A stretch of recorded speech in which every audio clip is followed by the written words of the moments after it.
Declaro abertos os trabalhos. O senhor secretário procederá à leitura da ata.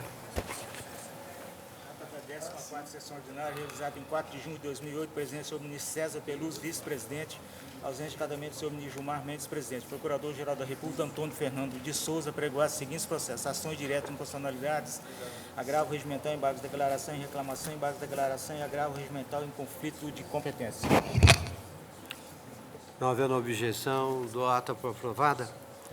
Comunico aos senhores ministros e aos senhores presentes que se encontram no plenário alunos dos cursos de Direito da Unopar, Universidade do Norte do Paraná, Unifeb, Centro Universitário da Fundação Educacional de Barretos, do Estado de São Paulo, e da Faculdade de Filosofia, Ciências e Letras do Alto São Francisco, campo da cidade de Luz, Minas Gerais. Sejam bem-vindos. Ministro Menezes, Direito.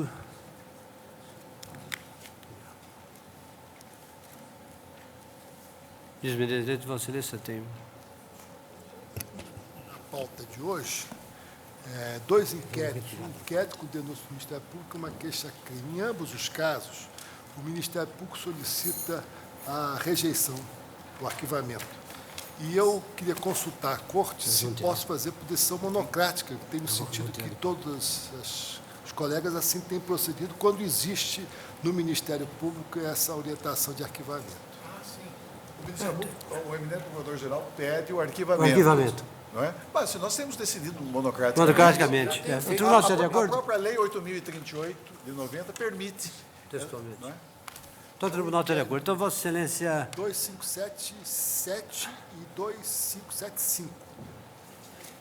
Então, ficam retirados de pauta os dois feitos para a decisão monocrática por Vossa Excelência. Por Vossa Excelência. O Tribunal está de acordo. O que temos agora? Sustentação, eu sou o relator. Tem sustentação? Senhores, temos uma extradição 1118 da República Italiana, em que é extraditado o senhor Salvatore Borrelli. Eu sou o relator.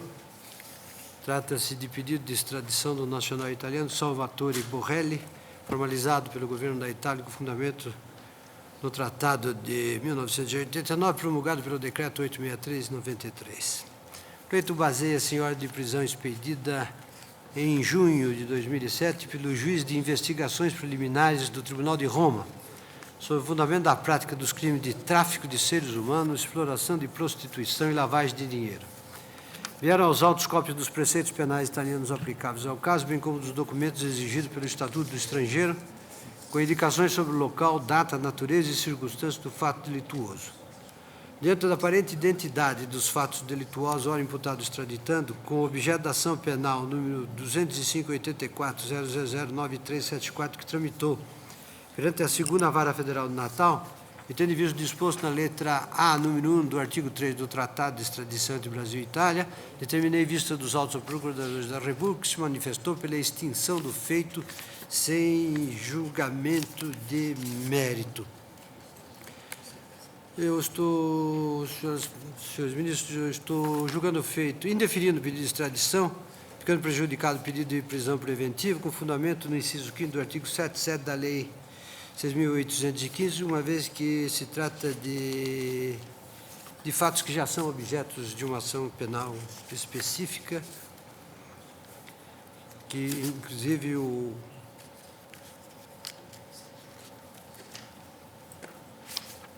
extraditando já foi condenado a 56 anos, 9 meses e 21 dias de reclusão por esses mesmos fatos. Então, estou indeferindo o pedido, julgando o processo extinto sem julgamento de mérito. O Tribunal está de acordo? Então, o resultado do julgamento foi indeferido o pedido de extradição, ficando prejudicado o pedido de prisão preventiva por votação unânime. Ministro Eros Grau. Inquérito 1645 de São Paulo, autor Ministério Público Federal, Teado Celso Birajara Russomano. Haverá sustentação oral. Você está com a palavra. Senhor presidente, o subprocurador-geral da República, Edson Oliveira de Almeida, ofereceu denúncia de seguinte teor aprovada pelo subprocurador-geral da República. Eu estou transcrevendo essa denúncia, que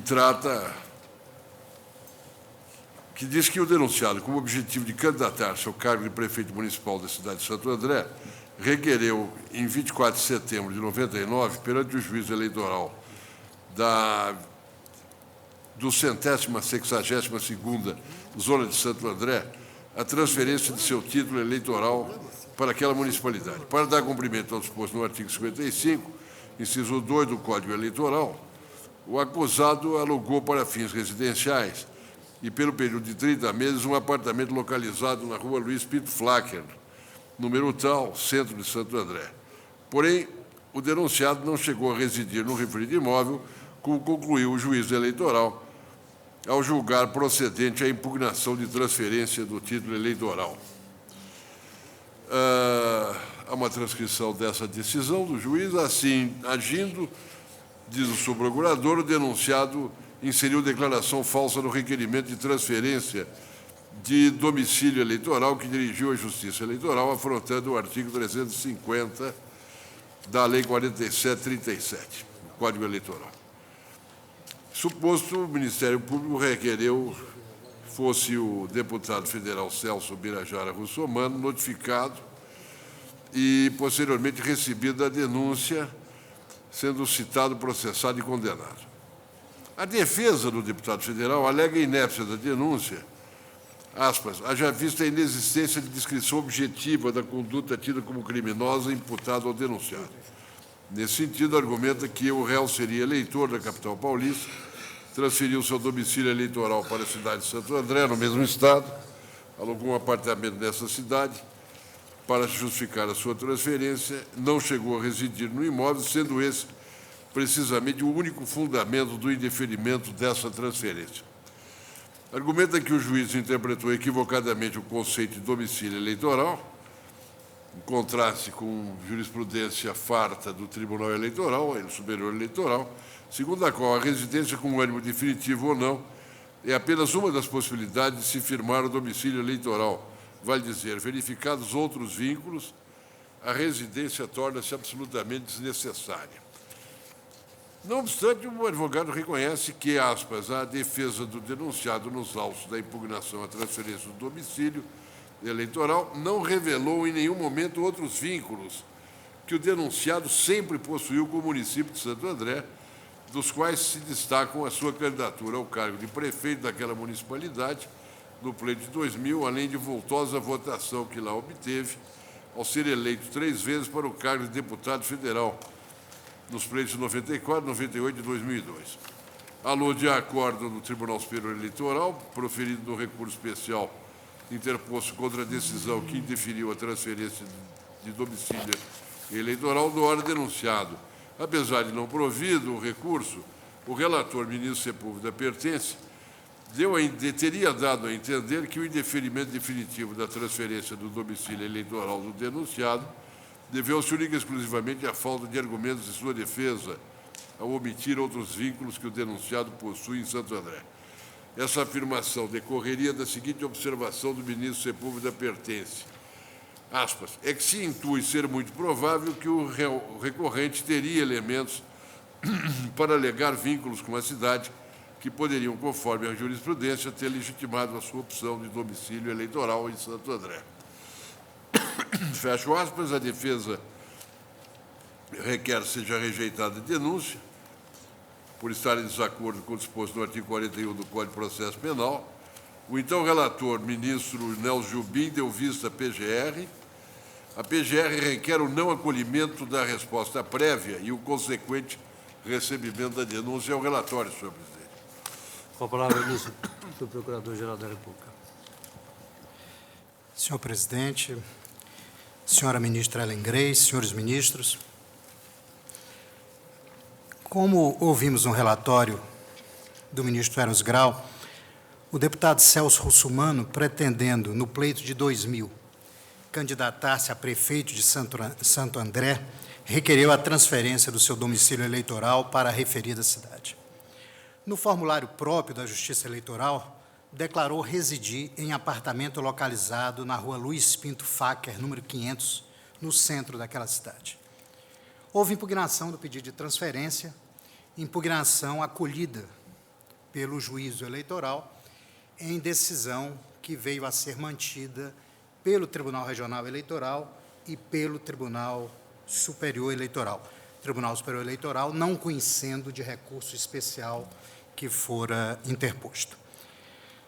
E outra não poderia ter sido a sorte do pedido de transferência, porque, a despeito de efetivamente haver alugado o imóvel, juntou-se nos autos o contrato de locação, ficou provado que o deputado, diversamente do que declarou, jamais residiu naquele endereço.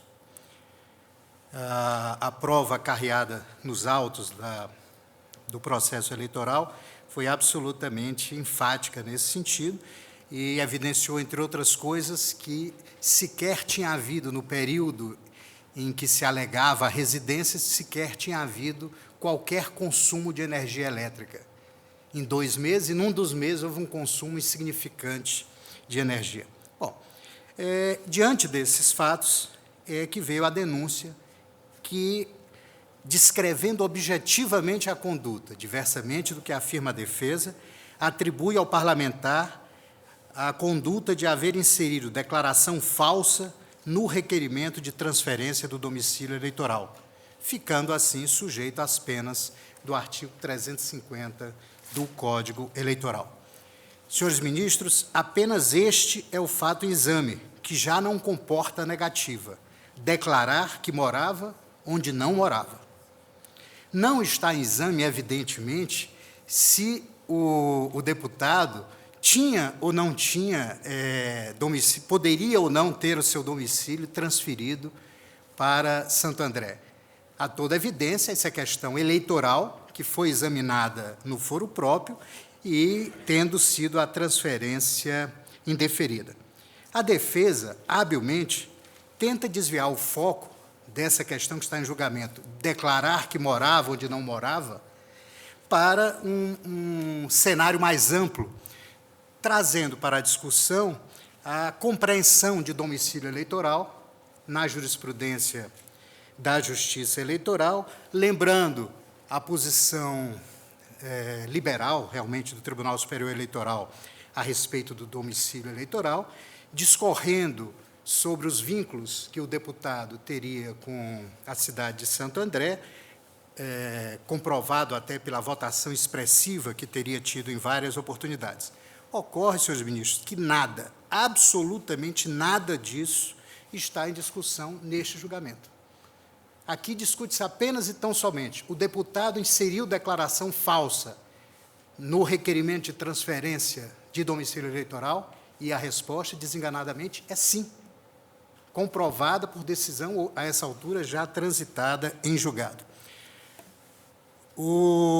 Nem mesmo na esfera da Justiça Eleitoral, esses outros aspectos foram discutidos.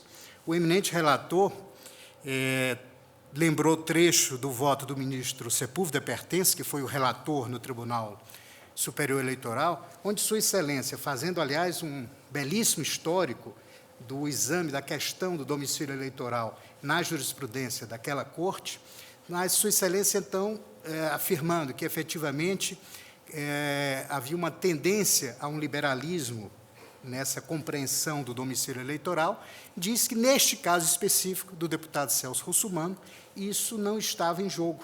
E por quê?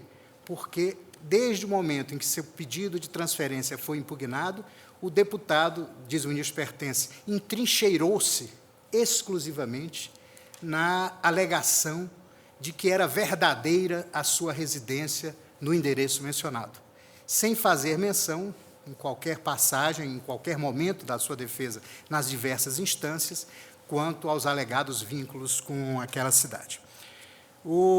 Portanto, senhores ministros, o falso, que é delito formal, consubstanciou-se na declaração inserida no formulário da Justiça Eleitoral.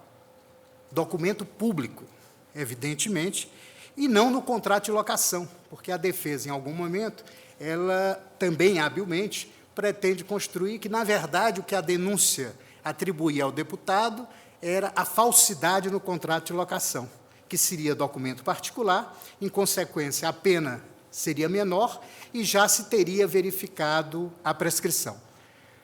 O contrato de locação não é falso. O contrato de locação foi feito pelo prazo de 36 meses. Falsa é a declaração, e isso foi precisamente o que articulou a denúncia. E prescrição não há, porque, sendo a pena de reclusão de até 5 anos e pagamento de 5 a 15 dias multa, o prazo prescricional seria de 12 anos, à luz do artigo 109 do Código Penal. E, tendo o fato ocorrido em 24 de setembro de 1999, não se operou a alegada prescrição. Com estas considerações, senhor presidente, senhores ministros, a Procuradoria-Geral da República pede seja recebida a denúncia. Senhor presidente, é uma questão prévia. É que, posteriormente, inclusive o processo, a ter sido pedida a pauta para o processo, o Celso Birajara Russomano entra com uma petição pedindo o reconhecimento da prescrição. Eu solicitei a manifestação da Procuradoria-Geral da República, que se manifestou em sentido contrário. A mim parece que essa é uma questão prévia a ser decidida. Houve uma declaração feita pelo denunciado, e o que se discute é se há aí um documento público, falsidade de documento público, o que conduziria a uma aplicação de pena de 5 anos, e a prescrição, então, se daria num prazo maior, ou, se caso contrário, há de se entender que aqui o crime é menor e, portanto, a prescrição teria ocorrido. A explanação, a exposição feita pelo subprocurador, eu acho que me deixou a situação mais ou menos clara.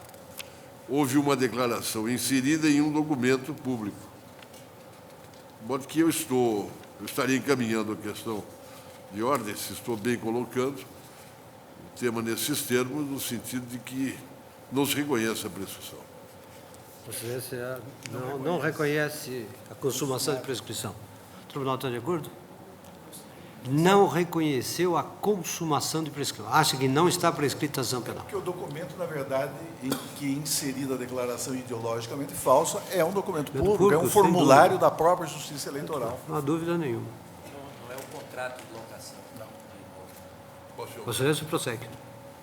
Muito bem. O denunciado preencheu ficha de requerimento de alistamento eleitoral e nela constou como seu endereço o da rua Luiz Pinto Flacker, 500, apartamento 81, em Santo André. O proprietário do imóvel firmou declaração de que Celso Birajara Russomano, RG número tal, filho de Ubirajara Russomano e Teuda Maués Russomano, reside há mais de 3 meses no imóvel de minha propriedade. Fecho aspas. Apresentou para comprovar o declarado 3 recibos de pagamento de aluguéis referentes aos meses de julho, agosto e setembro de 99, além de contrato de locação do imóvel pelo período de 30 meses. Em momento algum, a veracidade desses documentos foi questionada, em que, pese as evidências de que o deputado não chegou a residir no imóvel, os elementos constantes dos autos não deixam dúvida quanto à existência do contrato de locação. A declaração de que o denunciado residiu no imóvel por 3 meses não foi feita nem assinada por ele, mas pelo proprietário do imóvel. O Tribunal Superior Eleitoral, no julgamento do recurso especial eleitoral número tal, em maio de 2006, o relator ministro José Delgado reafirmou o entendimento no sentido da atipicidade em caso idêntico aos desses autos. Eis o teor da emenda. Recurso especial, a jurisprudência do TSE entende que, para adequação do tipo penal previsto no artigo 350 do Código Eleitoral, é necessário que a declaração falsa prestada para fins eleitorais seja firmada pelo próprio eleitor interessado e não por terceiro. Ainda no mesmo sentido, o seguinte trecho de emenda do acordo no recurso número 11.863. Ministro Antônio de Pádua Ribeiro. Para a tipificação do delito previsto no artigo 350, é indispensável que as declarações firmadas pelos acusados sejam suficientes por si só para o deferimento das transferências, aptas sendo as declarações firmadas por cada um dos eleitores nele interessados. A Lei 6.996, digo eu, dispõe em seu artigo 8º, inciso 3º, que o requerimento de transferência do título eleitoral será instruído com a declaração feita pelo próprio eleitor. Ora, a declaração de residência mínima de 3 meses não é feita no formulário de requerimento da transferência de domicílio. Ela é feita à parte. A lei exige expressamente que seja de próprio punho do eleitor interessado. E se a lei exige, incumbiria a Justiça Eleitoral local recusar a declaração firmada pelo proprietário do imóvel e exigir a apresentação de outra declaração qualquer assinada pelo ora denunciado. Daí a ausência de tipicidade, a meu ver, a obstar a abertura do processo penal. Comprovada a alocação em tempo hábil ao da realização da transferência de domicílio eleitoral, parece óbvio que o requerente deveria preencher o formulário com o endereço do imóvel que alugara. Uma coisa é o formulário por ele preenchido, outra, diferente, é a declaração de residência no município por 3 meses, feita pelo locatário com a finalidade de comprovar o requisito temporal exigido no artigo 55. Pelo locatário, nesse caso. O locatário seria o No artigo... denunciado. O locatário é o denunciado. Denunciado, ministro. Perdão, vamos lá. Uma coisa é o formulário por ele preenchido. Outra, bem diferente, é a declaração de residência do município por 3 meses, feita pelo locador, certamente. Tudo depende do ângulo desde o qual se olhe. Tá? Feita pelo locador, sim, com a finalidade de comprovar o requisito temporal exigido no artigo 55. Apurou-se nos autos da impugnação eleitoral tão somente a ausência do requisito temporal de 3 meses de residência, não a ausência ou falsa informação de residência. Isso ficou evidente no seguinte trecho da sentença proferida nos autos da impugnação. Eu vou ler entre aspas. O contrato de locação celebrado pelo proprietário e seu inquilino não pode ser acoimado de falso, originariamente. Ora, qualquer pessoa pode locar imóvel em qualquer cidade do Brasil, pagar o aluguel convencionado e nele não residir com ânimo definitivo, estando esporadicamente a habitá-lo, especialmente, como no caso dos autos, em que o inquilino é deputado federal que exerce seu mandato na capital federal do Brasil, do país, que é Brasília.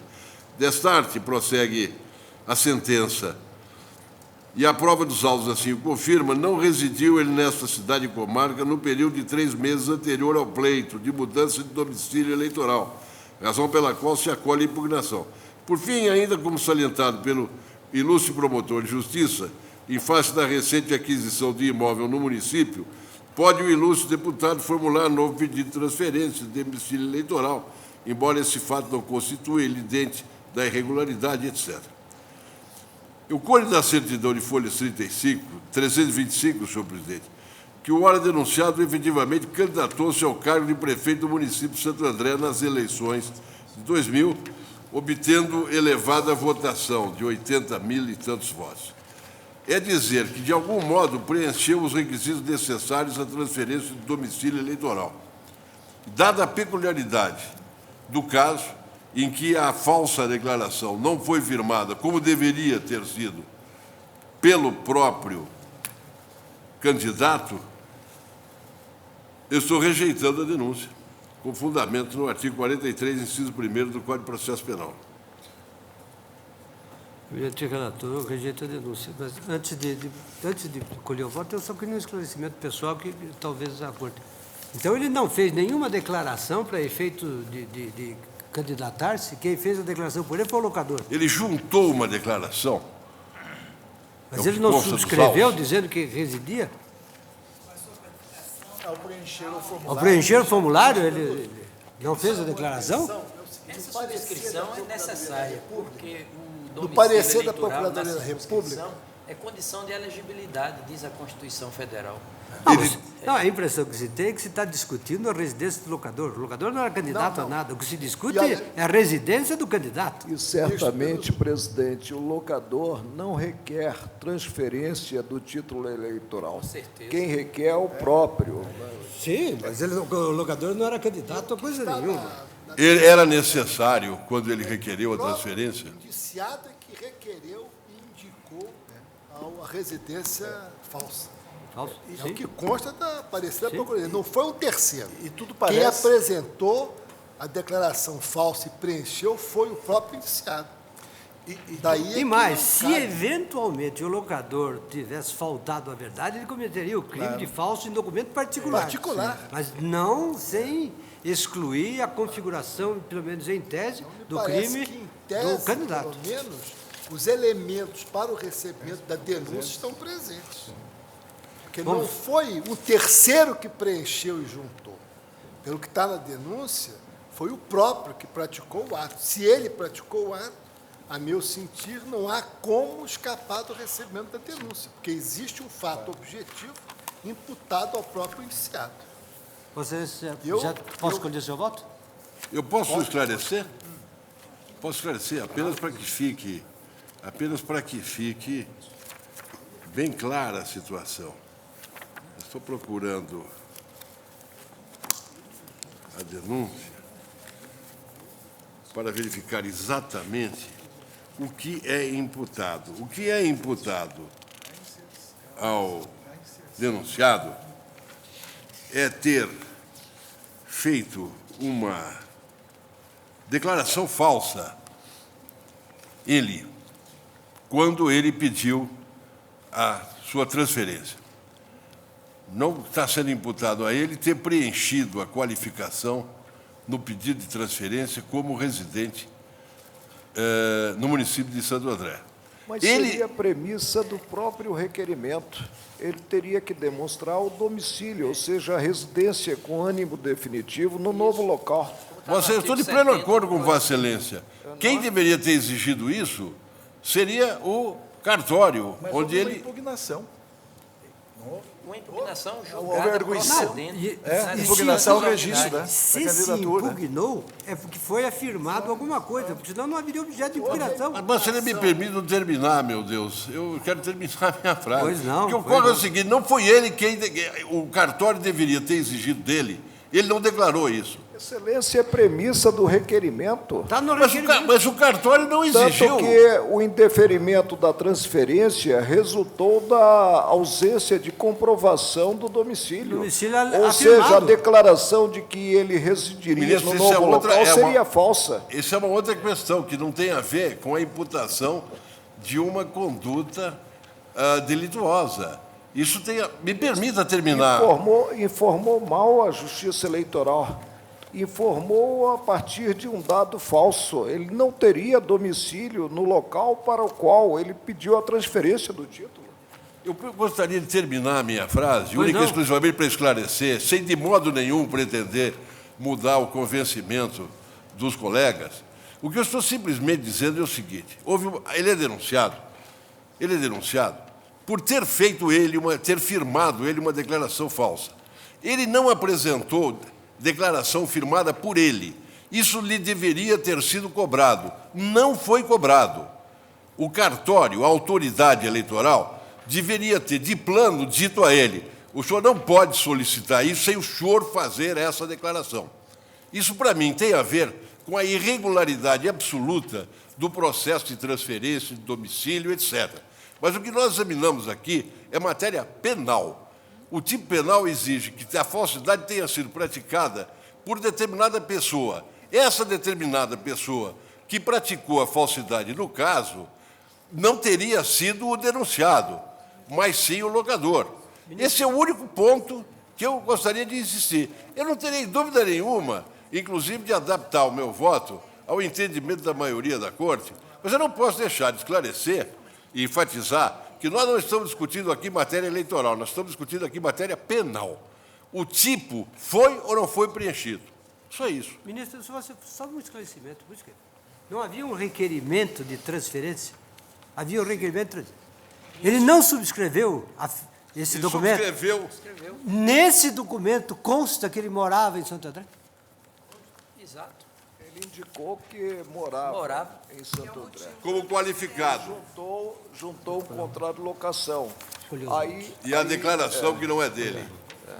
Até porque o domicílio eleitoral na circunscrição é condição de elegibilidade. E é está na interessante que o Constituição. próprio juiz eleitoral, ao historiar os fatos, conclui acolhendo a impugnação deduzida contra o ora denunciado e nos seguintes termos: destarte, e a prova dos autos assim o confirma, não residiu ele, o denunciado, nesta cidade e comarca, no período de 3 meses, no período anterior ao pleito de mudança de domicílio eleitoral, razão pela qual se acolhe essa Ministro, impugnação. eu admito que o Ministério Público até mesmo não consiga comprovar o falso, mas nós estamos aqui numa fase embrionária de recebimento da denúncia. Os fatos narrados na peça primeira da ação penal configuram um crime com esse indício, que foi o indeferimento da transferência do título pela Justiça Eleitoral. Indício, por enquanto. Vossa Excelência mantém seu voto? Não, eu acompanho a corte. Eu acompanho a corte. Então recebe a denúncia. Receba a denúncia. O tribunal está de acordo? Então, o resultado do julgamento é rejeitar a preliminar de prescrição e receber a denúncia, tudo por votação unânime. Os 3?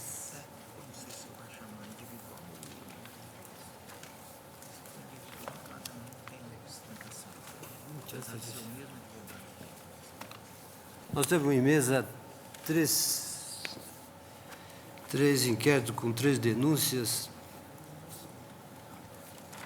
em que alguns denunciados são comuns nos 3 inquéritos e, ao que me consta, o advogado é o mesmo nos 3 casos, de modo que, para evitar que tenhamos que repetir, eu vou apregoar os 3 casos, nós faremos o relatório dos 3 casos, ouviremos a sustentação dos 3 casos, se for o caso, julgaremos os 3 casos em conta. Vamos começar pelo inquérito, vou apregoar os inquéritos. 2455 de Roraima, indiciado Neudo Ribeiro Campos, Francisco de Assis Silveira, Fátima Regina Macedo, Carlos Eduardo Leviski, Diva da Silva Brilha e Carlos Antônio da Costa dos Prazeres.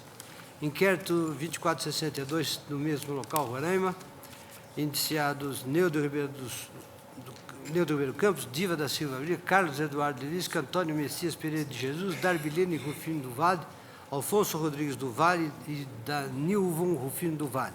Inquérito 2555, também de Roraima, em que são indiciados Neudo Ribeiro Campos, Antônio Messias Pereira de Jesus, Rosimeire Rodrigues Bezerra, Diva da Silva Brilha e Carlos Eduardo Leviski.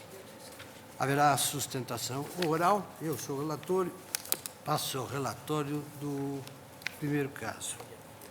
Trata-se de denúncia oferecida pelo Ministério Público Federal contra Neudo Ribeiro Campos, Francisco da Silveira, Fátima Regina Macedo, Carlos Antônio Costa dos Prazeres, Dilva da Silva Brilha e Carlos Eduardo Leviski, junto à primeira vara da Seção Judiciária do Estado de Roraima, pela prática dos delitos previstos no artigo 288, quadrilho urbano 312, peculato, combinado 71, todos do Código Penal.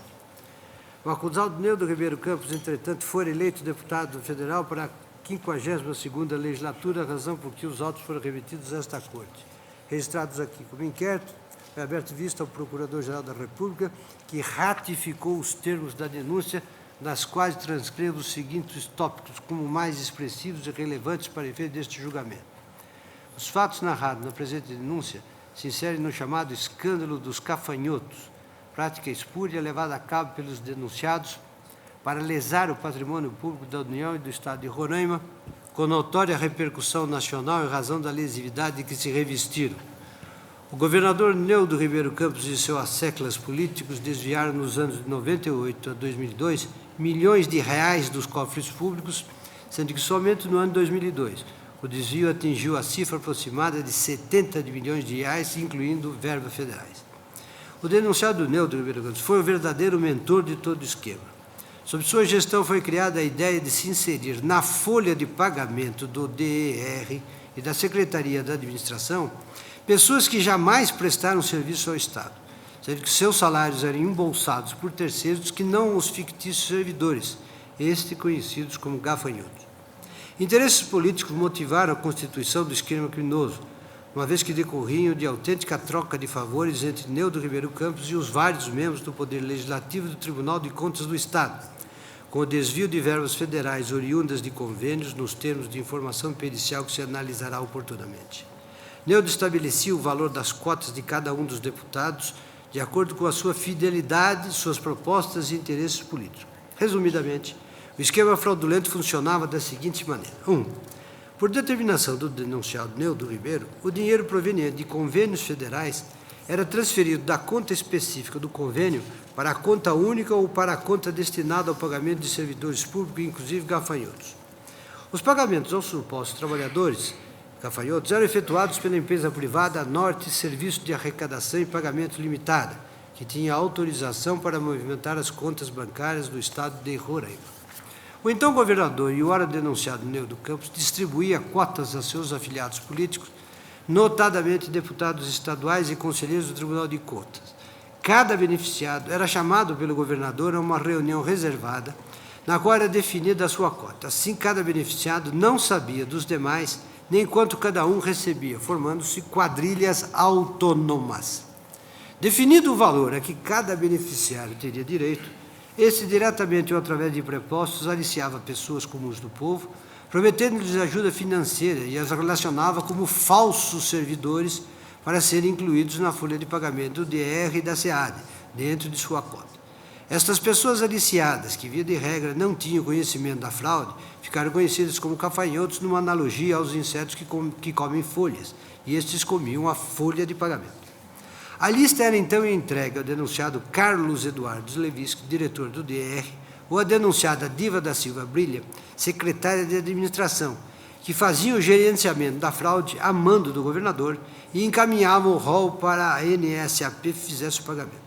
Para a retirada do pagamento, os gafanhotos passavam procurações com plenos poderes a pessoas de confiança do deputado ou conselheiro beneficiado, que evitavam aparecer diretamente como procuradores.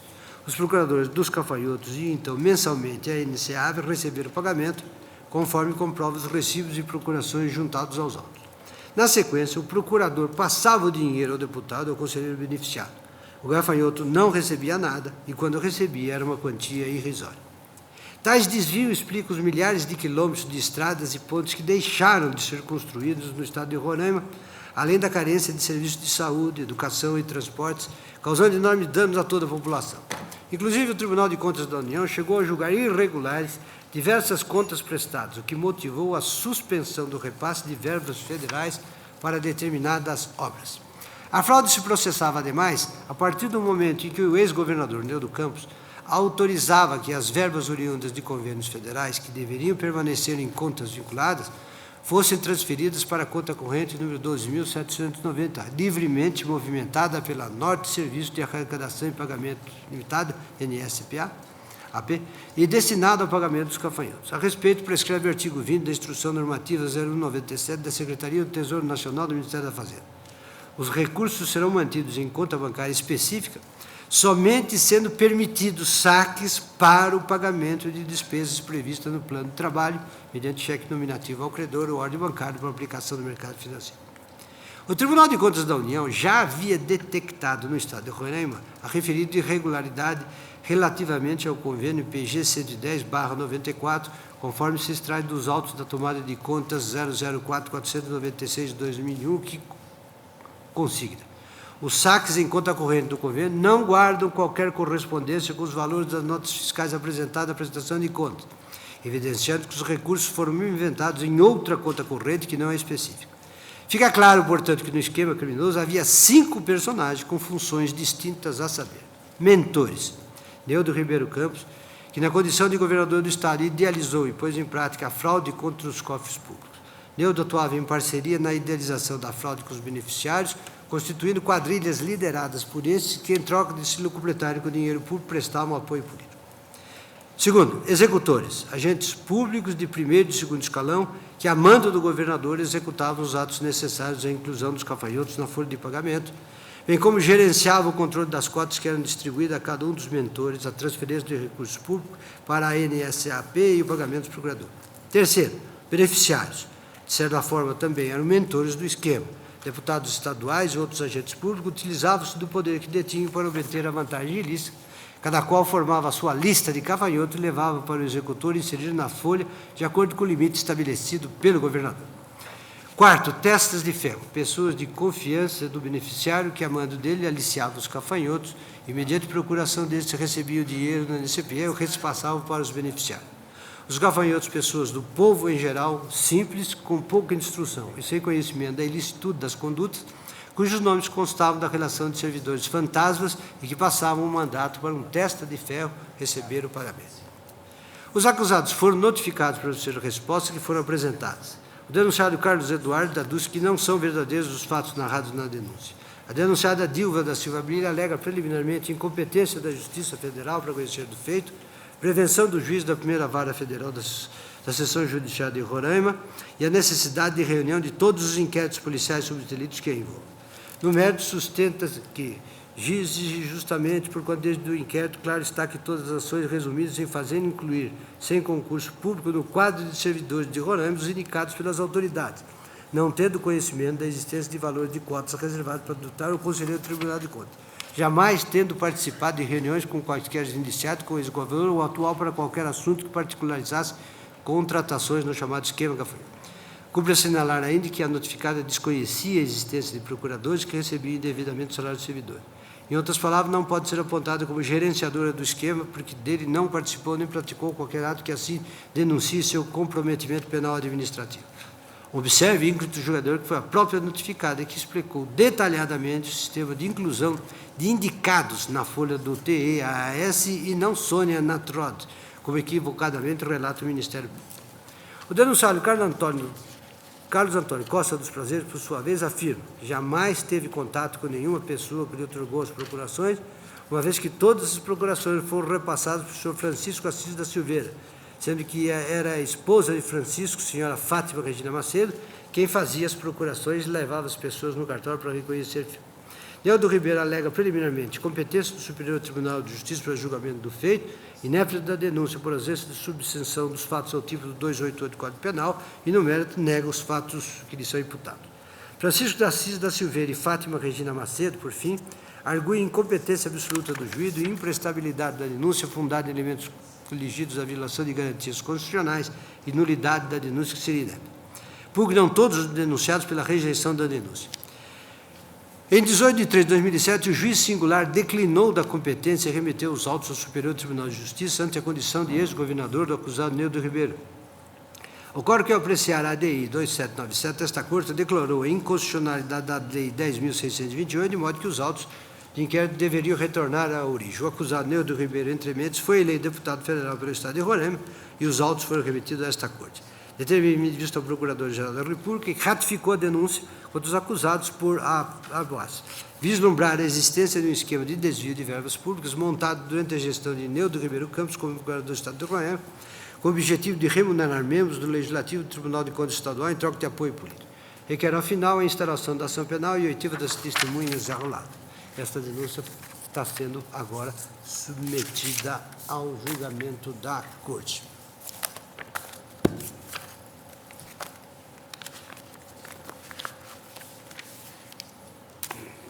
Relatório do inquérito 2462. Trata-se de denúncia oferecida pelo Ministério contra Neudo Ribeiro, Diva da Silva Brilha, Carlos Eduardo Levísque, Antônio Messias Pereira, Darbilene Rufino do Vale, Alfonso Rodrigues do Vale e Danilvon Rufino do Vale, junto ao Superior Tribunal de Justiça pela prática dos delitos previstos no artigo 288, 312 e 71, e em relação aos acusados Diva e Carlos Levísque, a inicial imputa-lhes ainda a causa de aumento de pena prevista no parágrafo 2º do artigo 327 do Código Penal. O acusado Neudo Ribeiro, entretanto, foi eleito deputado federal para a 52ª legislatura, razão por que os autos também foram remetidos a esta Corte. Registrados aqui como inquérito, determinei vista ao procurador que ratificou os termos da denúncia, da qual transcrevo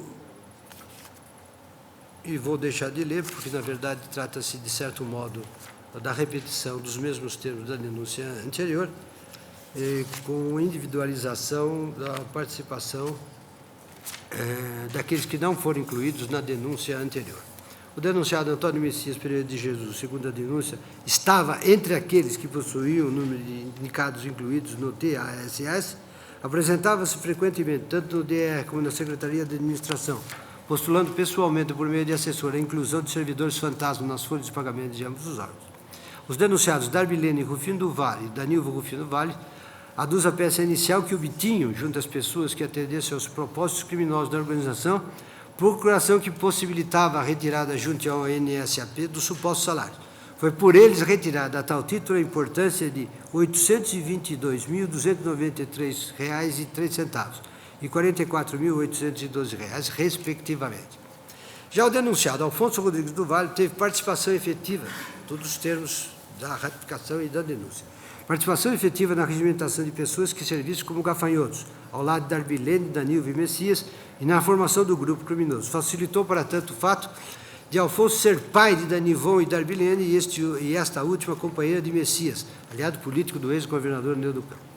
Os acusados foram notificados para receber as respostas que foram apresentadas. Neudo Ribeiro do Campos alega a competência do Superior Tribunal de Justiça, continuidade delitiva diante do elevado número de inquéritos instaurados e inépcia da denúncia por ausência de substituição dos fatos aos tipos do 288 e 312 do Código Penal.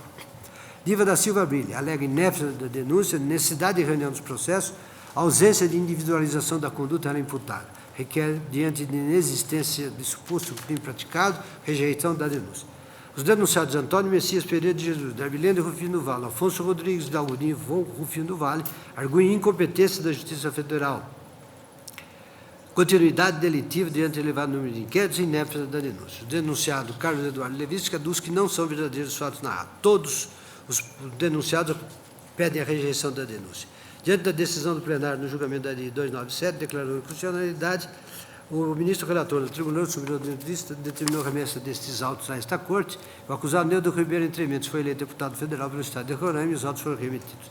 Determinei em vista ao Procurador-Geral da República, ratificou a denúncia oferecida contra os acusados, por vir lembrar a ausência do esquema de desvio e desverba montado durante a gestão de Neudo Ribeiro, a existência de um esquema, durante a gestão de Neudo Ribeiro Campos como governador do Estado de Roraima, com o objetivo de remunerar membros do Poder Legislativo do Tribunal de Contas Estadual em troca de apoio político ao governador. Requer a instauração da ação penal e ativa das testemunhas. Passo agora ao relatório do terceiro inquérito, em que a denúncia oferecida pelo Ministério Público contra Neudo Ribeiro Campos, Dilva da Silva Brilha, Carlos Eduardo Levística, Antônio Messias Pereira de Jesus e Rosemary Rodrigues Bezerra, junto ao Superior Tribunal de Justiça pela prática dos delitos 288 e 312, combinado 71 do Código Penal. Em relação aos acusados Dilva e Brilha, a inicial imputa ainda a causa de aumento prevista no parágrafo 2º do artigo 327 do Código Penal. O acusado Neudo Ribeiro Campos foi eleito deputado federal, registrados aqui os feitos como inquérito, tendo em vista a Procuradora ratificou os termos da denúncia. E também me abstenho de transcrever os fatos, porque são os mesmos já constantes nas outras denúncias, no que há de comum. Em relação às particularidades, o denunciado Antônio Messias Pereira de Jesus, segundo a denúncia, estava entre aqueles que possuíam o maior número de incluídos no TEAS. Apresentava-se frequentemente tanto no DR como na Secretaria, postulando pessoalmente por meio de assessor a inclusão dos servidores fantasmas nas folhas de pagamento de ambos os órgãos. Rosemary Rodrigues Bezerra diz a denúncia que esta obtinha, junto às pessoas que atendessem o propósito criminoso da organização, procuração que possibilitava a retirada junto ao INSS do suposto salário. Foi por ela retirada a tal título a quantia de R$ 34.428. Os acusados foram notificados para oferecer resposta e que foram apresentadas. Neudo Ribeiro alega competência do Superior Tribunal de Justiça, continuidade delitiva e inépcia da denúncia por exemplo de subsunção dos fatos aos tipos do 288 e 312 do Código Penal. Diva da Silva alega inépcia da denúncia, necessidade de reunião dos processos, ausência de individuação da conduta e requer, diante da inexistência de suposto crime, a rejeição da denúncia. O denunciado Carlos Eduardo Levística que aduz que não são verdadeiros os fatos que lhe são imputados. Antônio Messias Pereira de Jesus afirma incompetência da Justiça Federal, continuidade delitiva diante do elevado número de inquéritos e inépcia da denúncia por ausência de subsunção. Rosemary Rodrigues Bezerra, por fim, arguiu incompetência da Justiça Federal, continuidade delitiva e inépcia da denúncia presente em submissão. Todos pugnam pela rejeição da denúncia. Diante da decisão do plenário, o ministro relator do Superior Tribunal do Distrito determinou restos autos ao TRF da primeira região. Outro sim, haja visto que o réu em questão, isto é o que consta da decisão daquela corte, haja visto que o réu em questão não mais se encontra no cargo de governo, a prerrogativa de virando incompetência desta corte, e um dos outros, Antônio Messias Pereira de Jesus, encontra-se no cargo de deputado estadual e o peculato atribuído aos réus está também relacionado a recursos federais. Verifica-se a competência do Tribunal Regional da Primeira Região para processamento e julgamento da causa. O acusado Neudo Ribeiro também foi eleito deputado federal, como já relatei nos demais casos, e os autos submetidos a esta Corte. Determinada a vista ao Procurador-Geral, este ratificou a denúncia oferecida por vislumbrar a existência de um esquema de desvio nos exatos termos em que reproduzi a sua fala nos demais inquéritos. Requer, por fim, a instalação de inquérito e ouvida das testemunhas, e este é, em suma, o relatório. Com a palavra, o ilustre subprocurador-geral da República. Senhor presidente, senhora ministra, senhores ministros, o esquema de desvio de verbas públicas de que se cuida nestes autos foi muito bem descrito no cuidadoso relatório do ministro Peluso, quando transcreveu o trecho da denúncia apresentada pelo Ministério Público. Trata-se de um esquema que foi concebido por Neudo, quando governador do Estado de Roraima, e que começou com a instituição, sem qualquer lei que autorizasse, de uma denominada Tabela Especial Assessoria, com a sigla TE-ASS. Essa tabela especial de assessoria, ela se destinava precisamente a abrigar esses servidores fantasmas, depois denominados de gafanhotos. Enquanto a folha de pagamento do Estado era processada com determinados equipamentos de grande porte, etc., para esta tabela especial de assessoria, cuidou-se de instalar um microcomputador específico que ficava em separado, guardado lá na Secretaria de Estado de Administração e ao qual o acesso era extremamente restrito. Então, as pessoas que integravam essa tabela especial tinham sua folha de pagamento processada neste microcomputador específico, absolutamente separado do restante da folha de pagamento do Estado. Como também constou da denúncia e foi referido no relatório, os executores, o governador concebeu esse esquema de que eram executores, em regra, Diva, secretária de Estado de Administração, e Carlos Eduardo, diretor-geral do Departamento de Estrada de Rodagem.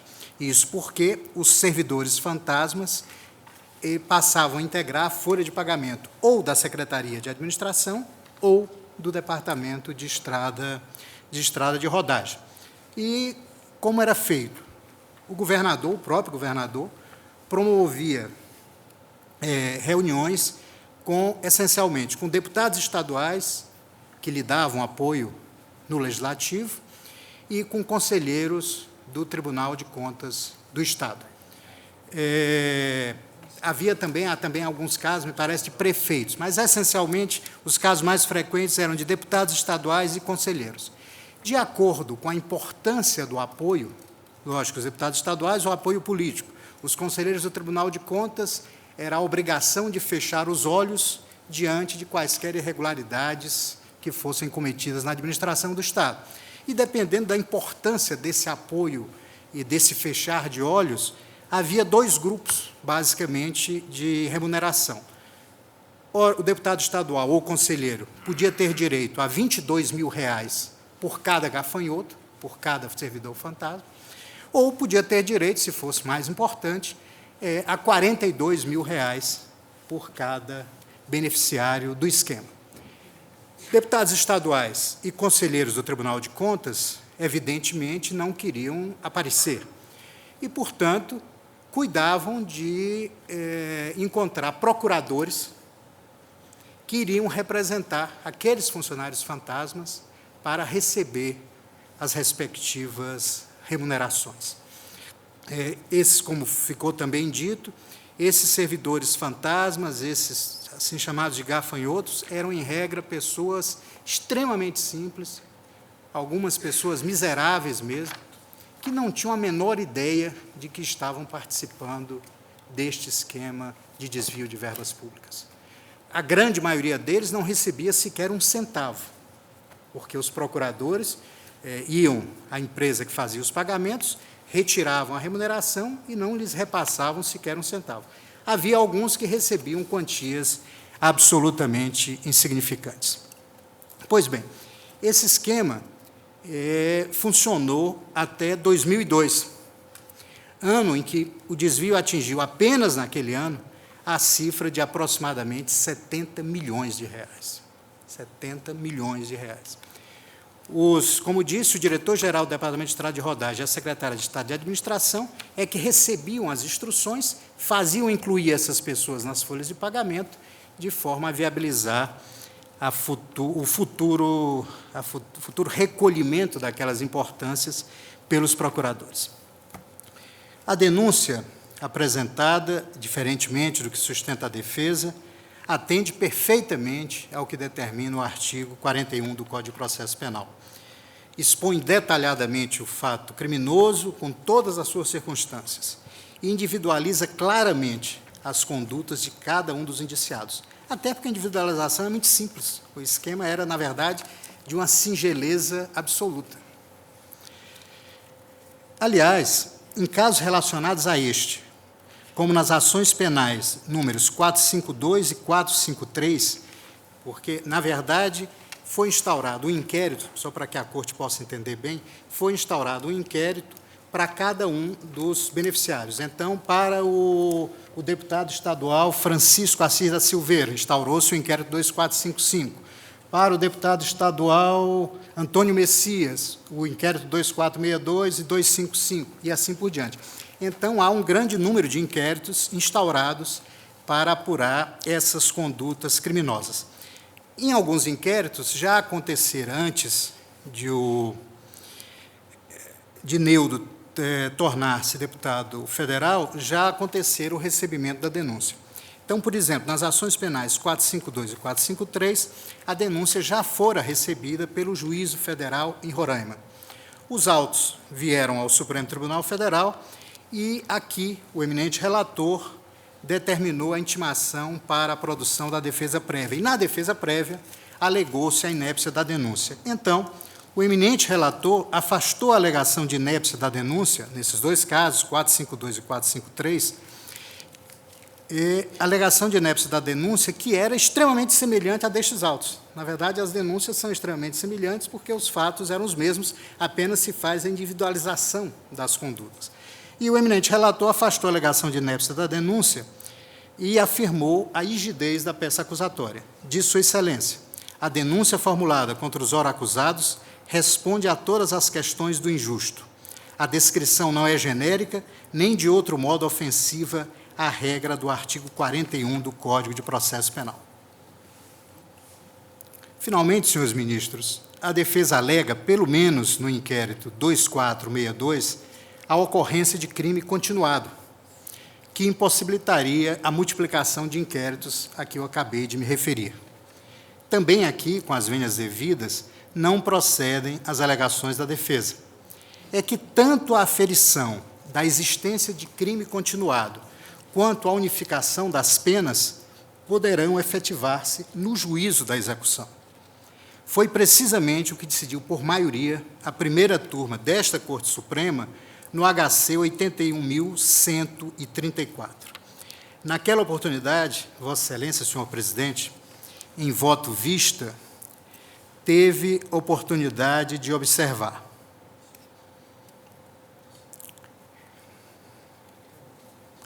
Nada impede, a meu aviso, o reconhecimento da continuidade delitiva pelo juízo da execução, conforme rematou o ministro relator, que era o ministro Sepúlveda Pertence.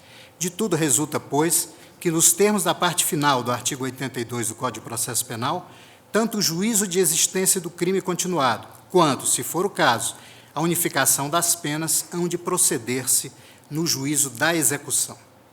E prossegue o ministro Peluso. Se todos os delitos que integram a série continuada são objeto da mesma ação, o juiz sentenciante procede à unificação das penas.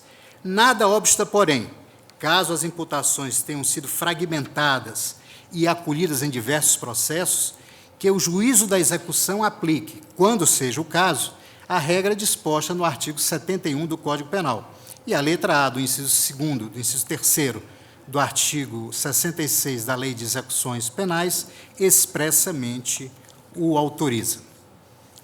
Então, senhores ministros, com estas brevíssimas considerações, a Procuradoria-Geral da República pede seja a denúncia recebida.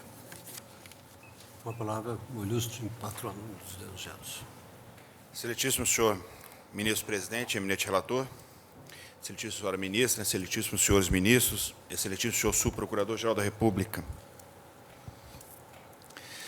O próprio chamamento de 3 feitos em reunião, dada a similitude das denúncias, traduz a questão de ordem, ou não a questão de ordem, o fato processual que trago à tribuna e que, no entender da defesa, precede o recebimento ou não recebimento da denúncia. Foi dito pelo eminente subprocurador-geral da República que houve outras denúncias recebidas, quer em primeira instância, e isso é verdade, como também pelo Tribunal Regional Federal, houve uma. Em todas essas denúncias, Neudo Ribeiro Campos, por exemplo, figura como réu. Em todas essas denúncias, como já salientado pelo eminente relator, em seu relatório, quando fez a reunião dos 3 processos, ou pelo menos da descrição dos 3 processos, se descreve os mesmíssimos fatos com relação a Neudo, com relação a Diva, com relação a Carlos Levinsky e, eventualmente, com relação a um ou outro deputado ou conselheiro que figure em mais de uma ação penal. O eminente subprocurador sustenta a solução do HC 81-134, da primeira turma, onde se decidiu que não era obrigatória a reunião desses processos, de processos conexos. Por quê? Porque, no caso de crime continuado, essa unificação da pena poderia se dar no juízo da execução. A questão aqui é um pouco mais delicada. Essa multiplicação de inquéritos que ocorreu na fase policial, quando foi deflagrada a tão chamada Operação Gafanhoto, Faraó no Egito, ou essa operação teve 2 ou 3 nomes diferentes. Nessa oportunidade, houve a instauração de 39 inquéritos. Consequentemente, houve a decretação de 39 prisões. A questão que se pôs a partir de então, dado que, em alguns casos, existiam deputados federais, e, no outro caso, Neudo Ribeiro Campos era ex-governador de Estado, e aí até o julgamento por essa corte da ADIM 2797, se aplicava o artigo 84, parágrafo 2º do Código de Processo Penal, e se entendia até então que a competência seria do Superior Tribunal de Justiça, por aquela hipótese, ou, posteriormente, Neudo Ribeiro ter sido secretário de Estado e, consequentemente, ter foro junto ao Tribunal Regional Federal, esses processos começaram a ter tramitações díspares, com algumas denúncias já recebidas. E há um fato concreto hoje que, independentemente data vênia do subprocurador, receber ou não receber essas denúncias, deixa de ter relevância porque esse fato já está instaurado, já é objeto de uma ação penal, ou mais, de várias ações penais. Esse mesmo fato. Então, eventualmente, a rejeição da denúncia, vamos supor, com relação ao Neudo Ribeiro Campos, a ele nenhum benefício traria. Eventualmente, apenas da questão processual, de não ter que se defender em mais um processo sobre os mesmos fatos, mas a questão principal é que, com relação a esses fatos, já há ação penal instaurada, melhor dizendo, existem 3 ações penais instauradas. E é um fato relevante que o próprio Procurador-Geral da República, no inquérito 2464, pediu o apensamento de um outro inquérito, o 2489, dizendo que os fatos eram os mesmos, e não havia razão, então, de existirem 2 processos. O que a defesa, aparentemente, o que seria benefício para a defesa, acaba se tornando, neste passo, e essa é a nossa sustentação, tivemos a oportunidade, da terça-feira, de conversar com o eminente relator, falando que iríamos sustentar essa questão da tribuna, acaba sendo uma dificuldade, porque com essa multiplicação de processos, acaba sendo penoso se defender a mesma pessoa do mesmo fato em vários processos penais, em várias ações penais. E se acaba tendo que improvisar, e isso é uma questão de fato, na primeira instância. Nas ações penais 452, 453 e 459, que já haviam sido recebidas, quando no interrogatório, em primeira instância, o juiz informou a defesa que pretendia fazer um único interrogatório para os 3 processos. A defesa concordou. E o Ministério Público também. Por quê? Porque, rigorosamente, as perguntas seriam as mesmas. Os fatos são os mesmos. Daí porque se entende que a reunião dos processos, se de um lado a questão da continuidade delitiva tem uma importância, uma relevância, mas que pode efetivamente vir a ser dirimida, no caso de uma eventual condenação, com a unificação das penas no juízo da execução, aqui, o que a defesa lança e argue é que é um outro tipo de dificuldade, é a dificuldade do próprio exercício do direito de defesa.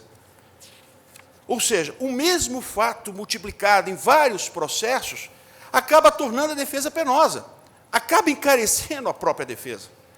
Acaba tomando tempo, de um lado, da corte, e é lógico que não precisa a corte acreditar que o advogado de defesa está querendo que o processo ande rápido, mas não se trata disso. Mas, por outro lado, também dificulta a defesa na sua movimentação, com relação a testemunhas, com relação aos próprios atos processuais que têm que ser praticados.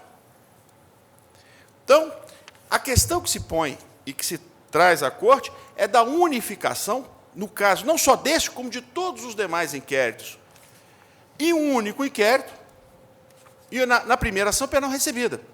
Diga-se de passagem, essa questão foi enfrentada pelo Tribunal Regional Federal quando do recebimento da denúncia. E dessa questão, o Ministério Público recorreu, apesar de que não é uma decisão conclusiva. O que entendeu o Tribunal Regional Federal, à época, em 2004? Entendeu que essa arguição da defesa era correta, mas que os casos seriam analisados um a um, havendo a constatação de que aquele caso se assemelhava em tudo com relação ao determinado réu, a outro caso, a outra denúncia já recebida, seria o caso simplesmente de apensamento ou de rejeição da denúncia, ou de aproveitar aquele fato para uma eventual continuidade delitiva. Isso foi o que o TRF decidiu. Com a eleição de Neudo Ribeiro Campos, esse processo também se deslocou para o Supremo Tribunal Federal. Uma segunda questão que se põe é que, num desses inquéritos, ora em julgamento, especificamente no 2455, as folhas, no volume 4, folha 859, o Ministério Público, junto ao Tribunal Regional Federal, pediu, e a defesa concorda e requer que a Corte aprecie, o desmembramento do processo com relação aos demais réus. Porque isso que aparentemente tumultua o processo e seria benéfico à defesa, acaba também agora dificultando o exercício do direito de defesa. Porque réus que não, e eu defendo nesse caso específico outros réus que não, aquele, para esse caso específico e não Neudo, que preferem responder a essa ação na sua comarca. E acabam tendo que responder a essa ação perante o Supremo Tribunal Federal. Fora que o processo ficaria, aí sim, com centenas de réus, porque, na verdade, se somarem todos os réus em todas as ações penais, vão passar de uma centena. Postas essas duas questões, com a licença do eminente relator, eu já havia dito a Sua Excelência que colocaria essas duas questões, pela relevância que, para a defesa essas questões tinham. Pela eventualidade, faço também a sustentação, refutando o eminente subprocurador-geral da República, com relação ao recebimento da denúncia. E já começo com uma correção. Efetivamente, pode existir, em alguma denúncia, a descrição, tal como posta pelo eminente subprocurador-geral da República. Mas, nesses casos específicos, a denúncia com relação a Neudo Ribeiro Campos, ela é simplesmente inépita. Por quê?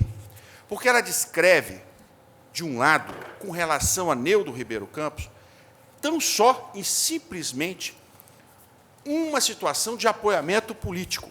Situação essa, diga-se de passagem, que se repete em todos os governos estaduais, e não estou aqui dizendo da moralidade ou imoralidade dessa prática. E se repete também no âmbito do governo federal, qual seja o da indicação política para ocupação de cargos. Diga-se de passagem, fazendo justiça ao eminente subprocurador, no caso, não eram só assessores, era uma gama imensa de servidores, mas que também tem uma explicação que não é tão simples assim. Devemos lembrar que o Estado de Roraima, em 1995, o governo Neudo, era o segundo governo após a transformação de território para Estado. Os concursos públicos para a formação de um serviço público estadual, parte deles estava em andamento, boa parte deles. Mas não havia como, de uma maneira geral, se fazer concurso público para todas as categorias e para todas as necessidades do Estado. Como governador de Estado, ele, obviamente, podia receber pedidos, pleitos políticos para atender dentro das necessidades do Estado. E, havendo a possibilidade de contratação, esta ou aquela pessoa. Mas nunca, e a denúncia em nenhum momento diz isso, ou aponta a prova concreta disso, sabendo, um, que essa pessoa não iria trabalhar, ou dois, que essa pessoa iria dividir eventualmente o seu salário com alguém que tivesse feito a indicação política. No caso, a conivência, a demonstração da conivência, que não demonstrasse a participação, mas ao menos a conivência e o conhecimento desse esquema por parte de Neudo, era fato, é questão essencial que cabia ao Ministério Público não só apontar na denúncia, porque nesse caso teria que haver o elemento de narração, como também demonstrar isso na denúncia, demonstrando aonde nos autos daquele inquérito se tirou aquela conclusão ou aquela ilação. Com relação ao deputado Messias, da mesma forma, não existe nenhuma prova de que ele soubesse, eventualmente, de algum esquema de contratação irregular. Ele, como político, fazia indicações, mas não há nenhuma prova de que ele se beneficiava financeiramente daquilo, que ele auferia algum resultado financeiro com relação àquelas indicações.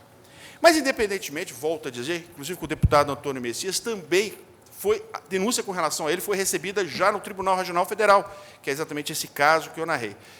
Ambos os casos, tanto Neudo Ribeiro Campos ou o deputado Antônio Messias, e já concluindo, eminente presidente, em ambos os casos, citei o não recebimento ou o recebimento da denúncia, na hipótese, é inócuo, porque já existe ação penal com relação a esses mesmos fatos. A única diferença, e só se algum erro da defesa, mas a única diferença é que, em um inquérito, citei o que se chama os gafanhotos A, B, C, no outro Z, D, F, mas, em essência, a mesma descrição fática, a mesma imputação, e, principalmente, com relação a esses dois, é a mesma imputação. Então, por conta desses fatos, requer, inicialmente, a defesa a unificação dos processos, e, consequentemente, por outro lado, também o desmembramento com relação aos demais réus que não tenham foro com relação foro privilegiado junto a esse Supremo Tribunal Federal, e, caso se entenda que não é o caso nem de reunião e muito menos de desmembramento, pela rejeição da denúncia. Obrigado. Senhores ministros, a despeito do que reconheceu a defesa agora, de que várias denúncias com base em fatos conexos já foram recebidas em diversos tribunais, não obstante, me parece que devo examinar, pelo menos substancialmente, todas as questões postas nas defesas, e em particular agora na brilhante sustentação oral, que não necessitarão ser repetidas nos demais casos, porque são idênticas as questões. Os fatos tidos ditosos estão minuciosamente narrados numa denúncia que tem aproximadamente 50 páginas. Mas tiro alguns trechos que me parece importante, inclusive para efeito de demonstrar a narração e a identificação pormenorizada, tanto quanto possível, do comportamento de todos os denunciados. Dela consta em relação à contratação de servidores. Em 18 de junho de 96, regulamentando a Lei Complementar 16, o então governador e ora denunciado Neudo Ribeiro Campos editou o Decreto 1305-E, criando o sistema de contratações, entre aspas, temporárias do Estado, como forma de burlar o concurso público, pois as contratações dos servidores, na realidade, eram feitas por prazo indeterminado. A folha de pagamento de tais contratações foi denominada de tabela especial. Além da existência da denominada tabela especial, foi identificada outra folha denominada Tabela Especial Assessoria TASS, a qual, como se verá adiante, era praticamente toda composta por funcionários fantasmas, gafanhotos. Isto em se tratando de administração direta do Poder Executivo, pois também foram identificados gafanhotos no extinto Departamento de Estradas de Rodagem. Da tabela especial da assessoria. Por meio das investigações, chegou-se a testemunha Sônia Pereira Natrod, ex-diretora da Folha de Pagamento do Estado de Roraima, que resolveu colaborar com as investigações, contando como funcionava o pagamento dos funcionários estaduais de Roraima, em especial os incluídos na tabela especial da assessoria. A diretoria da Folha de Pagamento estava vinculada à Secretaria da Administração, da qual foi secretária denunciada Dilva da Silva Brilha, no início de 98 até 2003. A testemunha Sônia relatou como era processada a folha de pagamento no Estado, informando que todas as folhas eram processadas em um computador de grande porte, com exceção da tabela especial da assessoria, que era gerada, processada e impressa em um microcomputador em separado e acessado por um número restrito de pessoas, sendo mantido em sigilo dentro da própria administração. A TEAS foi criada pelo denunciado Neudo para que fossem incluídas as pessoas indicadas por deputados e demais autoridades estaduais, tais como conselheiros do Tribunal de Contas do Estado de Roraima, criando uma ligação promíscua entre os poderes do Estado. Do depoimento de Sônia extrai que as pessoas que possuíam seus nomes inclusos na folha eram indicadas por deputados e demais autoridades estaduais, conforme mencionado, sendo que algumas, por desfrutar de relação de amizade ou parentesco com a autoridade que a indicava, ficavam com o valor total do pagamento, porém a maioria delas não ficava com os salários pagos em seus nomes, sendo os valores repassados aos deputados que as indicavam. Que a depoente não sabe informar a forma como esses valores eram repassados aos deputados e demais autoridades, pois a maior parte do pagamento era feito pela Norte Serviço de Arrecadação e Pagamento e uma pequena parte depositada em contas correntes. No entanto, acredita que os valores eram repassados aos deputados por meio de procuradores constituídos pelas pessoas constantes das folhas TEAS, sendo procuradores pessoas de confiança dos deputados e demais autoridades. Que para ser incluído em folha de pagamento de tabela especial, era necessária a autorização da então secretária da Administração, Dilva Brilha, que tal autorização se dava por meio de bilhetinhos manuscritos pela própria Dilva, determinando que fosse incluído o nome ou nomes na TE. Os bilhetinhos eram acompanhados por uma relação que trazia somente os nomes das pessoas sendo incluídas, assim como seus CPFs, os valores de salários a serem pagos, os nomes dos deputados ou autoridades e as pessoas que estavam vinculadas. Que em diversas oportunidades os bilhetinhos manuscritos por dívida, assim como a relação do nome, eram inseridos na folha do TSE, eram também trazidas pelos próprios deputados e autoridades ou pessoas de sua confiança. Que depois se recorda que lhe foram entregues relações pessoalmente pelos seguintes deputados: Francisco Assis da Silveira, incluído neste primeiro weekend. No depoimento assim, resta bem definido o modo de funcionamento da organização à hora de denunciar. E o depoimento de Sônia é corroborado pela palavra da testemunha Anaílza Coelho, que foi antecessora na diretoria de folha de pagamento. A própria Diva confirmou a existência do esquema criminoso, informando, inclusive, que o denunciado Francisco da Silveira era um dos parlamentares beneficiados. Diva disse que o ex-deputado Francisco Assis teria indicado, por meio de listas ou cópia de documento, de 100 a 150 pessoas que seriam incluídas na tabela, que, por volta de 80% dos pedidos, eram feitos por intermédio do ex-governador Neudo Campos. Departamento de Estado de Rodagem. O denunciado Cardoado Levis, que foi o diretor-geral do DR, de dezembro de 97 até abril de 202. Período que foi homem de confiança do ex-governador, também denunciado Neudo Campos. Contribuindo com as investigações, Levis relatou como se desenrolava o pagamento dos funcionários fantasma, dizendo que todos os supostos funcionários que trabalhavam no DR recebiam pelo INSS, com raras exceções. Do depoimento do denunciado Levis Codes, que os funcionários do DR recebiam por meio de contas correndo no Banco Brasil ou através da empresa NCAP, que todos os funcionários que recebiam pelo Banco trabalhavam efetivamente no DR. Porém, todos os funcionários que recebiam pela INSP, exceto aqueles que trabalhavam no interior da sua de trabalho, eram funcionários fantasma, ou seja, estavam cadastrados como funcionários, etc. Que para se cadastrar como funcionário fantasma, o então governador Neudo Ribeiro Campos informava o depoente as cotas e valores monetários que cada deputado ou conselheiro do Tribunal de Contas poderia receber em nome dos supostos funcionários daquela autarquia. Que os deputados que compareceram na presença do depoente, enquanto esse era o diretor-geral, representante do seu indicado, incluiu Francisco Assis da Silveira, etc. Que a divisão do valor das cotas era estipulada pelo então governador Neudo Ribeiro Campos, para cada deputado ou conselheiro, conforme critérios subjetivos do próprio Neudo Ribeiro Campos, etc. Ele continua. O relato de Levícia que é corroborado pela outra testemunha, Maria do Livramento, que faz referência a todos os demais denunciados aqui. E também por Jean Carlos Ferreira de Araújo, que repete estas mesmas. Há procurações nos autos comprovados em relação ao Alcides Pedroso, procuração e comprovante de pagamento, Maria do Nascimento Oliveira, Márcia Vaz Cardoso, Sebastião Severino Maia. Dos trechos dos depoimentos transcrito, extrai-se o modus operandi dos denunciados para desviar dos valores dos vencimentos que eram cadastrados como servidores do governo de Roraima. Os demais depoimentos de outorgantes de procurações colecionados aos autos se assemelhavam em muitos ao que transcritos. E a palavra gafanhotos é corroborada pela confissão do denunciado Carlos Antônio dos Prazeres, que contou que o dinheiro era integralmente repassado ao deputado Chicão. Do seu depoimento, quase entre outros, que confirma que recebeu tais valores em nome dos outorgantes e repassou-os integralmente ao deputado Chicão. A prova testemunhal colhida nos autos é corroborada por provas documentais. Primeiro, as procurações de recibo de pagamento. Segundo, as provas prendidas na residência e no escritório de Neudo Ribeiro Campos, auto circunstanciado de Florestal.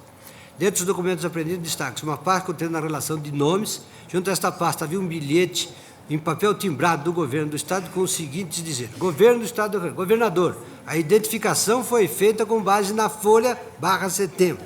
A seguir, anexo à relação das inclusões outubro autorizadas pelo senhor. Trata-se de bilhete encaminhado por Diva a Neudo Campos e apreendido na residência deste. Neudo tinha plena ciência e apoiava a fraude por cozinha.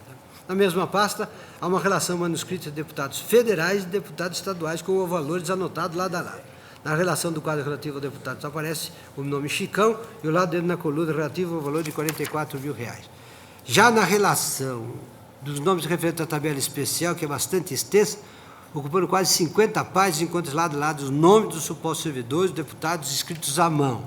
Concurso, pois, que os denunciados Francisco da Assis Severo, chefe de uma organização criminosa montada pela Polícia de Povo, e a ação criminosa contava com a participação e o aval do co-denunciado Neudo. O seu turno de execução dos crimes levados a efeito por essa quadrilha contava também com a colaboração dos co-denunciados Diva e Carlos Eduardo, que respectivamente atuavam na Secretaria da Administração e no Departamento de Estado de Rodagem e viabilizavam a inclusão dos funcionários indicados por Francisco Assis Silveira nas folhas de pagamento.